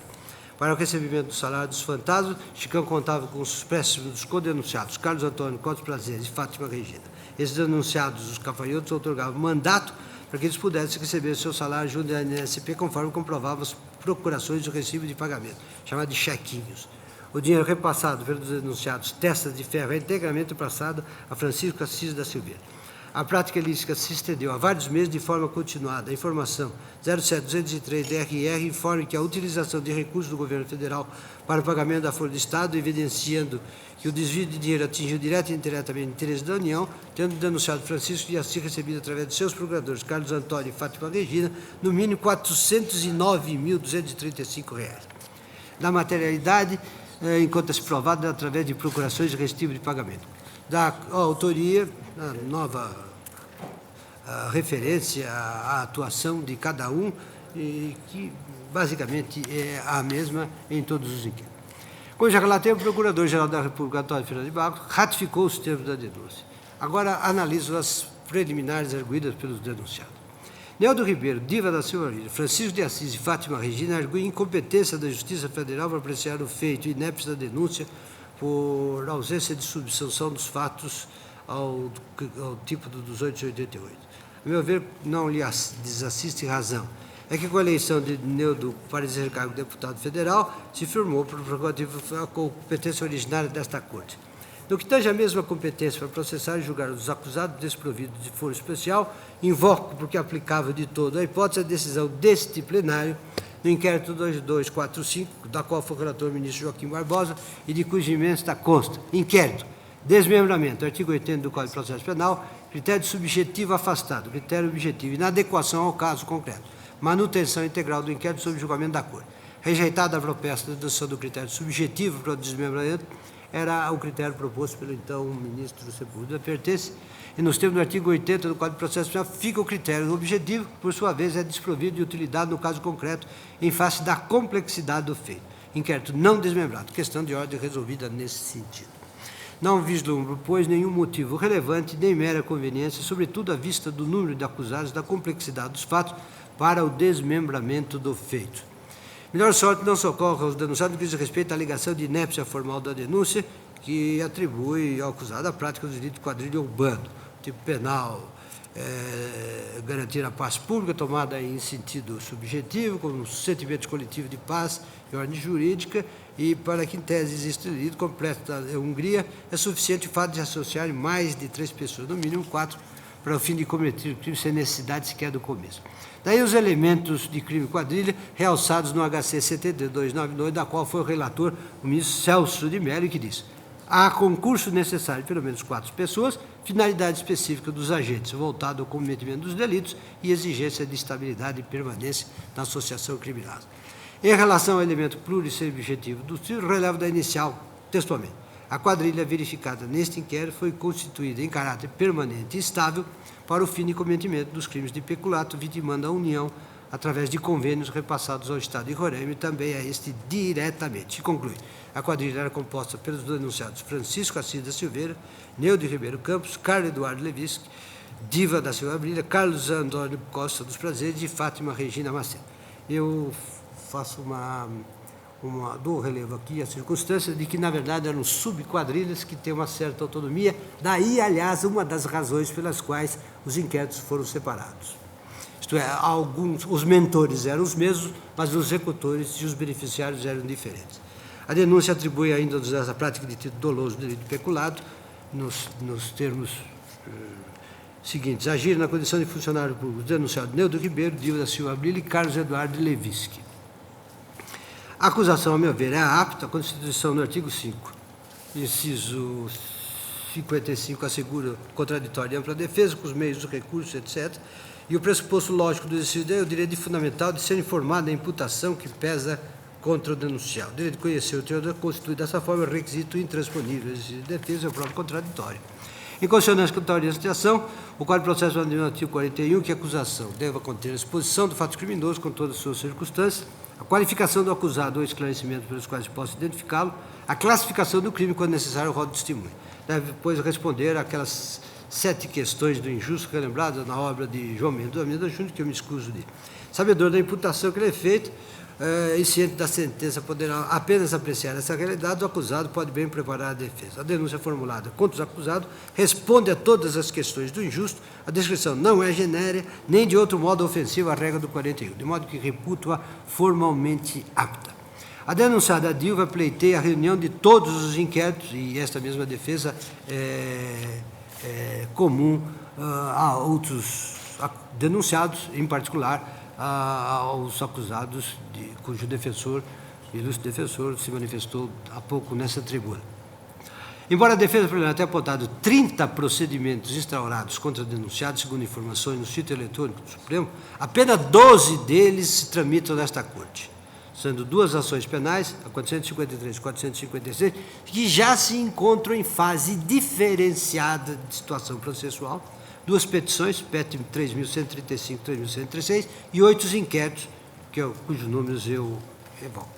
Embora se verifique naquele outro um núcleo semelhante de investigados, Neudo Ribeiro, Diva e Carlos Eduardo, que lhes compõem o polo passivo, constam, sem conexão objetiva, inúmeros outros acusados denominados executores, beneficiários e testa de ferro, como já, aliás, fiz referência nos relatórios, e cuja união particularizada daquele núcleo aponta para associações criminosas distintas e autônomas que postulam autônomos e distintos procedimentos. Em caso análogo, o desembargador Olindo Menezes, da Tribunal da Primeira Região, relator do inquérito de 2004, diz: apesar da aparente conexão intersubjetiva, o grande número de acusados sugere a separação dos processos por grupos de ação. Foram abertos inquéritos diversos em relação aos parlamentares, dados como líderes da operação, para facilitar a instauração e mesmo a defesa de cada qual, dando viabilidade à persecução penal. Processos com grande número de acusados, com ângulos particulares de condutas, revelam-se em regras inviáveis, até mesmo pela dimensão amorfa e difusa em que a acusação tende a assumir. Em outras palavras, a reunião de todos os processos, de certo ponto de vista, é prejudicial à defesa, porque vai incluir a imputação de fatos de outros acusados que não constam da presente denúncia. E, em particular, em relação ao que foi novamente reafirmado à tribuna, além de invocar o precedente que já se referiu o ilustre subprocurador-geral da República, em que não há nenhum prejuízo teórico, porque tanto a unificação como o reconhecimento da continuidade delitiva pode ser feito nas sentenças, nas eventuais sentenças de condenação, não se sabe se as haverá, pode ser feito no juízo da execução e a reunião de processo pode ser determinada em qualquer fase, quando se verifique que todos eles se encontram numa mesma situação processual que permita o tratamento conjunto de todas elas. Na fase em que se encontram estes procedimentos a que já me referi, a reunião de todos eles, além da disparidade de etapas e fases processuais, daria grande complexidade a todos esses procedimentos, retardaria a prestação judicional e uma das, eu diria, injustas acusações que se faz a essa Corte é que ela se atrase no julgamento das causas penais que lhe estão sujeitas. Isto seria mais um motivo para retardar, isto é, estas causas estão em situação processual apta para o recebimento da denúncia e o seu processamento em apartado. E mais, a mim me parece que nada impede que, neste caso, estas 3 ações penais, dependendo do desenvolvimento da sua instrução, possam ser reunidas, sem nenhum prejuízo, até porque, se os fatos são os mesmos, a Xerox hoje faz um grande favor à defesa, juntando em todas elas sem nenhum prejuízo. Razão porque eu estou rejeitando esta preliminar de desmembramento dos processos. No mérito, todos os denunciados negam os fatos, mas aquilo que, em termos de autoria e de materialidade, devia suportar a denúncia estão presentes, de modo que eu não tenho nenhuma dúvida da correspondência desses fatos aos tipos penais descritos no 288-312 do Código Penal, de modo que eu estou recebendo esta denúncia, estou recebendo a denais, nos mesmos termos, e estou dando relevo a uma defesa que foi apresentada há poucos dias pelo deputado, por um dos denunciados, que goza do privilégio de prerrogativa por ser deputado, que é Antônio Messias Pereira de Jesus, e que alega que o seu juízo natural seria o Tribunal Regional da Primeira Região. Esta matéria já foi por nós decidida num caso anterior, em que nós, do chamado caso do furacão, em que nós reconhecemos que a jurisdição do Supremo Tribunal Federal é aquela que, teoricamente, oferece maiores garantias, tanto a favor como contra, nos termos daquele conhecido pronunciamento na reclamação 473 do então ministro Vitor Nunes Real. Ora, digo eu, se a jurisdição especial para a prerrogativa de função deste Supremo, como a mais alta corte do país, é garantia constitucional do mais justo julgamento a que podem aspirar os titulares dessa prerrogativa, ainda que ditada por regra de conexão incontroversa, esta sim invocável no caso, então, vê-se logo que o acusado não tem, sob nenhum argumento nem pretexto, interesse jurídico em renunciar a esse favor constitucional de ser julgado pelo Supremo, que não instituído no interesse pessoal do ocupante do cargo, mas no interesse público do seu bom exercício, integra os predicados objetivos do devido processo legal para ser julgado por órgão de menor categoria. É que outro entendimento, a meu ver, tornaria inconstitucionais, por ofensa à garantia do juízo natural que compõe o devido processo legal, todas as normas que, com exceção das regras constitucionais originárias do primário, prevêem foro especial por prerrogativa de função, pois sempre poderiam os titulares dos cargos ou funções alegar que o seu juiz natural deveria de ser o órgão que de menor categoria foro competente para julgá-los se não existisse ou não fossem válidas as normas, inclusive as constitucionais derivadas, que lhes asseguram tal prerrogativa processual que não se confunde com privilégio. Ademais, não pode, nas circunstâncias do caso, ser o acusado julgado pelo TF, ainda porque, nos precisos termos da denúncia, os fatos criminosos a ele atribuídos guardam nítida e inafastável conexão com os que são imputados a Neudo Ribeiro Campos, que é submisso à competência penal originária desta Corte, daí que, por força de 76 do Código de Processo Penal, combinado com 102.1, a linha C da Constituição da República, esta Corte é o juiz natural também deste acusado. Razões pelas quais, senhores ministros, eu estou recebendo as 3 denúncias. Colho os votos da Corte. Ministro. Acompanho Vossa Excelência, destacando apenas no que concerne ao desmembramento do processo, que eu estou acompanhando Vossa Excelência diante das razões particulares que Vossa Excelência indicou, que normalmente tenho entendido possível e até recomendável, em muitos casos, esse desmembramento. A Vossa Excelência acentuou o estado em que se encontra o processo e também os vasos comunicantes entre as pessoas que estão sendo denunciadas.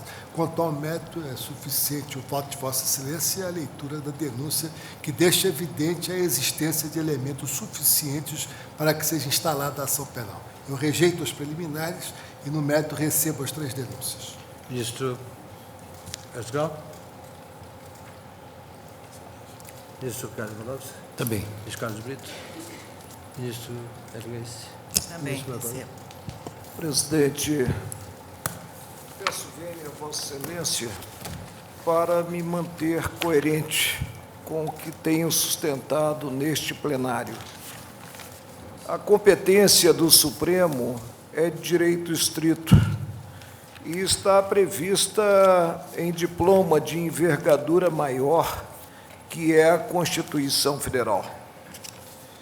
Normas instrumentais comuns não acarretam o aditamento a essa mesma competência, a ponto de apanhar situações concretas em que envolvido quem não detém a prerrogativa de foro.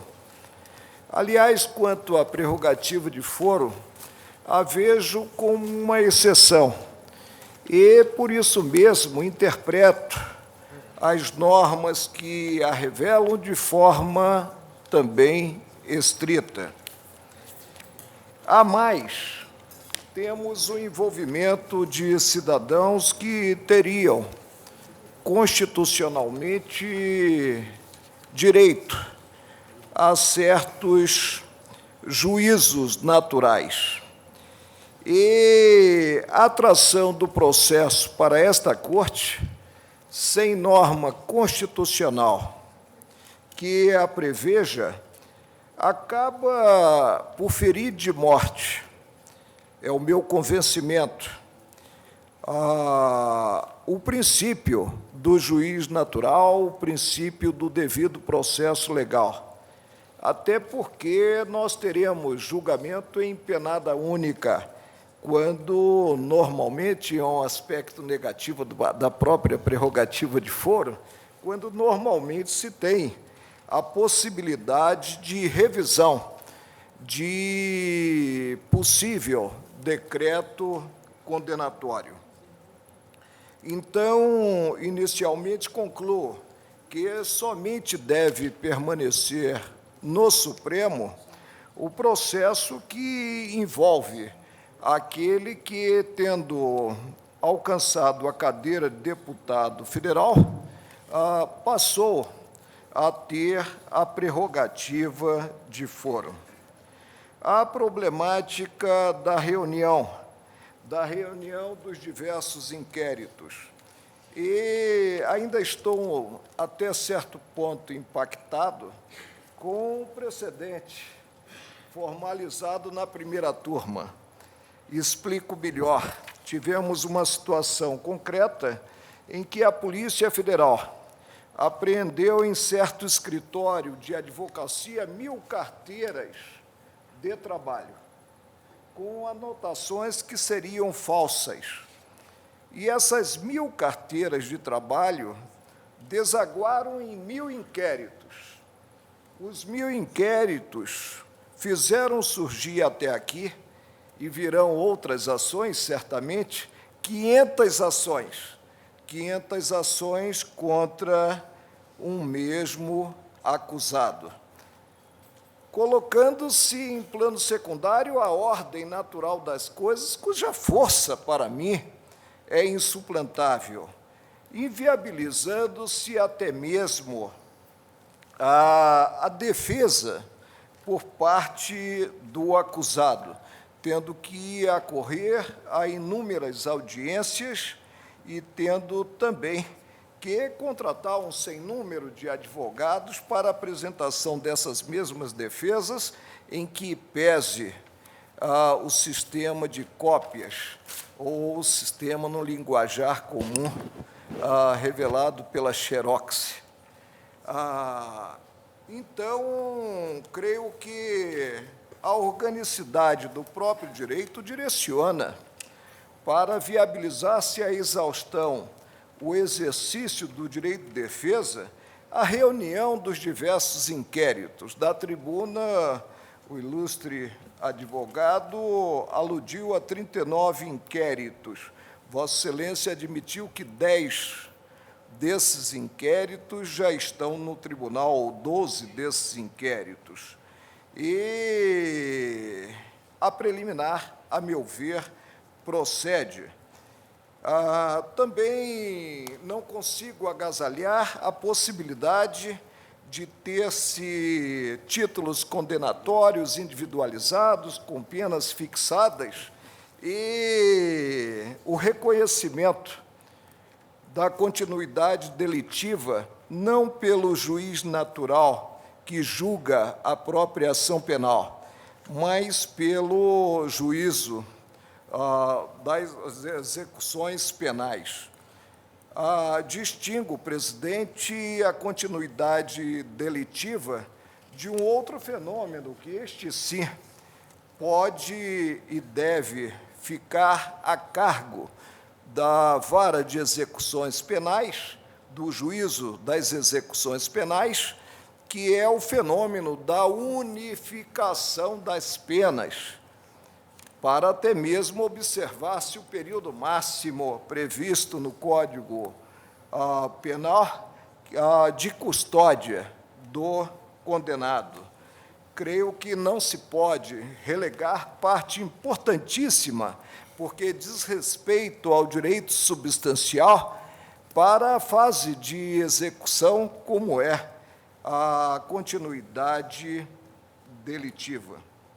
Então, preliminarmente, assento a incompetência do tribunal, chegando ao desdobramento dos processos para que corram as ações penais, se for o caso de as denúncias virem a ser recebidas nos juízos competentes, segundo os envolvidos e também os crimes praticados, já que temos aqui, pelo menos, perceber o envolvimento de 2 jurisdições, a jurisdição comum e a jurisdição federal, e também acolho, em passo seguinte, no tocante ao detentor da prerrogativa de foro, a defesa, quanto à reunião, o saneamento, diria melhor,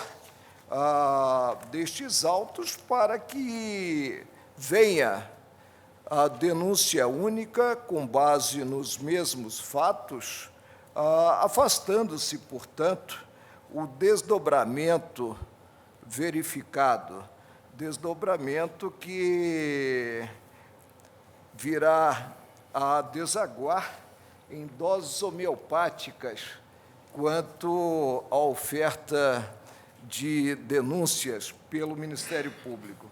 No mais, vencido nessas preliminares, e sou voz isolada no plenário, pelo que percebo, acompanho Vossa Excelência, recebendo as denúncias. Nós estamos numa fase que resta viabilizada pela simples narração dos fatos, fatos a configurarem crime e indícios de autoria. E isso Vossa Excelência demonstrou que se tem nas peças ofertadas pelo Ministério Público. É como voto. Ministro Celso. Senhor presidente, peço vênia para acompanhar o voto de Vossa Excelência, seja no ponto em que indefere a pretendida unificação dos diversos procedimentos penais. O voto de Vossa Excelência demonstrou absoluta inconveniência da pretendida unificação, considerada, inclusive, a disparidade das fases rituais em que tais causas hoje já se encontram. De outro lado, embora possível o desmembramento de procedimentos penais em relação a denunciados que não dispõem de prerrogativa de foro, e esta Corte, assim, tem reconhecido em diversas hipóteses, mas, na verdade, senhor presidente, as razões invocadas por Vossa Excelência, e considerado, inclusive, um recentíssimo precedente que o plenário desta Corte firmou ao resolver a segunda questão de ordem no inquérito 2245 de Minas Gerais, de que foi relator o eminente ministro Joaquim Barbosa, e a que Vossa Excelência se referiu também em seu douto voto. Tudo a demonstrar que no caso, tendo em vista a existência de um vínculo de conexidade a impor o simultâneo os processos, nada pode justificar a alegação de transgressão à garantia do juiz natural. E Vossa Excelência relembrou um precedente muito importante no sentido de proclamar a absoluta legitimidade do simultâneo os processos em casos como este, ou naquelas hipóteses em que os processos são realmente de natureza multitudinária. Também acompanho o voto de Vossa Excelência, senhor presidente, ao receber a denúncia. Entendo que se acham presentes todos os elementos que compõem a estrutura típica dos delitos de quadrilha e de peculato.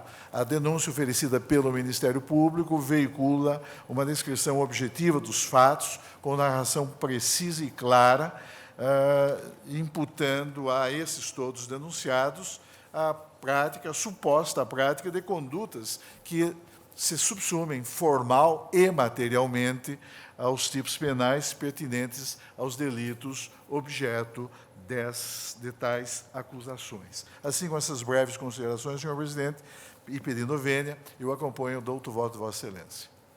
Então, proclamo o resultado. Rejeitaram as preliminares contra o voto do ministro Marco Aurélio, que acolhia duas delas para desmembrar as ações penais quanto aos denunciados sem foro especial e para determinar a reunião das ações penais.